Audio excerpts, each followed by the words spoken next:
Hi అండి, నమస్తే. Welcome back to our channel. ఈరోజు మనం చింత చిగురు మటన్ కర్రీ తయారు చేసుకుంటున్నాం అండి. వేసవకాలంలో మాత్రం దొరికే చింత చిగురుతోటి పప్పులో వేసుకున్నా, అలాగే మటన్ కానీ రొయ్యలు కానీ వేసుకున్నా కూడా చాలా టేస్ట్గా బాగుంటుందండి. నేనైతే ఈరోజు చింత చిగురు మటన్ తయారు చేస్తున్నాను. దీనికోసమని నేను ఒక 100 గ్రాముల వరకు చింత చిగురు తీసుకున్నాను. ఈ చింత చిగురులో కాడలు పుల్లలు అన్నీ ఏరేసుకుని దీన్ని శుభ్రంగా కడిగేసుకోవాలన్నమాట. ఈ ఆకు కడుక్కుంటే మనకి చేతికి అందదండి. అందుకోసమని నేనైతే ఇలా ఒక జాలీల గిన్నెలో వేసుకుని కింద అడుగున గిన్నెలో నీళ్లు వేసి ఇలా కడుగుతున్నాను అనమాట. ఇలా కడుక్కుంటే మనకి దానిలో ఉన్న ఇసుక చెత్త ఏమన్నా ఉంటే కిందికి దిగిపోతాయి. దీన్ని కడిగి శుభ్రంగా ఆరబెట్టుకోవాలండి. మటన్ తీసుకున్నాను ఒక 1/2 kg. దీన్ని కూడా శుభ్రంగా కడిగేసుకుని పక్కన పెట్టుకోవాలి.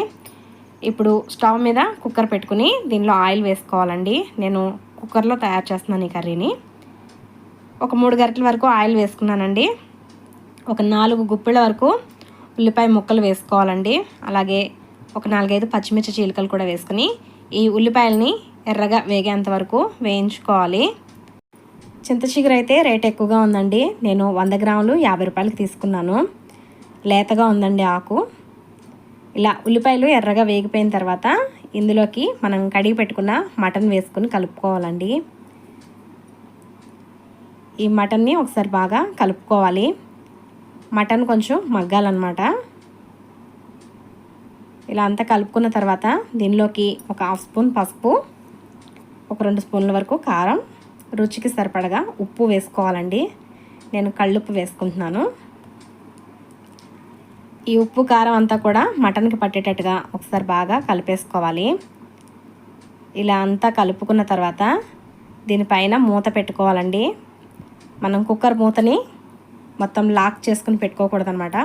కొంచెం గ్యాప్ ఉండేటట్టుగా మూతని ఇలా పెట్టుకుని మటన్లో నుంచి వాటర్ బయటకు వచ్చేంత వరకు ఇలా ఉడికించుకోవాలండి. చూసారు కదా, మటన్లో నుంచి వాటర్ అది బయటకు వచ్చింది.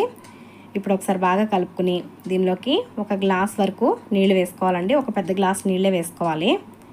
వేసుకుని ఒకసారి కలిపేసుకుని దీని మీద మూత పెట్టేసుకుని కుక్కర్ మూతని మనం మూత పెట్టేసుకుని విజిల్ పెట్టేసుకోవాలండి. విజిల్ పెట్టుకుని ఒక 5 విజిల్స్ వచ్చేంత వరకు మటన్ని ఉడికించుకోవాలి. ఈ మటన్ ఉడికే లోపల ముందే మనం కడిగి పెట్టుకుని ఆరబెట్టుకున్నాం కదండి చింత చిగురిని, దాన్ని మనం నలుపుకొని పెట్టుకోవాలండి. ఇలా 2 అరచేతుల మధ్యలో ఇలా ఆకుని పెట్టి నలుపుకొని పక్కన ఉంచుకోవాలి. ఇప్పుడు కుక్కర్ ప్రెషర్ పోయిందండి. మూత ఓపెన్ చేసుకుని ఒకసారి మటన్ కలుపుకోవాలి. కలుపుకున్న తర్వాత మనం నలిపి పెట్టుకున్న చింత చిగురిని ఈ మటన్లో వేసేసుకోవాలండి. మటన్లో వేసుకుని ఒకసారి బాగా కలుపుకోవాలి. నీళ్లు ఒకవేళ తక్కువ అవుతున్నాయి అనుకుంటే కనుక కొంచెం నీళ్లు వేసుకుని కలుపుకోండి. నాకైతే నీళ్లు సరిపోతున్నాయి. ఎందుకంటే కొంచెం మనకి ఉడికిన తర్వాత గ్రేవీగా ఉండాలి కాబట్టి కొంచెం వాటర్ వేసుకుని కలుపుకోండి, తక్కువగా ఉంటే కనుక. ఇలా కలుపుకున్న తర్వాత దీని మీద మళ్ళీ మూత పెట్టేసుకుని కుక్కర్ మూత పెట్టేసుకుని విజిల్ పెట్టేసుకుని మరొక 3 విజిల్స్ వచ్చేంత వరకు ఈ కర్రీని ఉడికించుకోవాలండి. ఈ కర్రీలో నేనైతే ఎటువంటి మసాలాలు యూజ్ చేయనండి. ఇలాగే వండుకుంటాం మేము. మసాలాలు వేసుకుంటే కనుక ఆ ఫ్లేవర్ తోటి ఈ చింత చిగురు టేస్ట్ అంతగా తెలియదు అనమాట. మనం మసాలాలు ఏం వేసుకోకుండా వండుకుంటేనే ఈ చింత చిగురు టేస్ట్ అనేది బాగుంటుంది. ఇలా మొత్తం కర్రీ ఉడికిపోయిన తర్వాత దీంట్లో లాస్ట్లో కొంచెం కొత్తిమీరని చల్లుకొని సర్వ్ చేసుకోవడమేనండి. మనం వేడివేడిగా రైస్ తోటి చాలా బాగుంటుంది చింత చిగురు మటను. ఇది ఫ్రెండ్స్ ఈరోజు మన వీడియో. ఈ చింత చిగురు మటన్ వీడియో మీకు నచ్చితే కనుక ఒక లైక్ చేయండి. నా ఛానల్ని సబ్స్క్రైబ్ చేసుకోండి. పక్కనే ఉన్న బెల్ని ప్రెస్ చేస్తే ఆన్లో పెట్టుకుంటే నేను పెట్టే వీడియోస్ అన్నీ కూడా మీకు నోటిఫికేషన్గా వస్తాయి friends. Thanks for watching. Bye అండి. మళ్ళీ మరొక వీడియోతోటి మీ ముందుంటాను. Bye friends.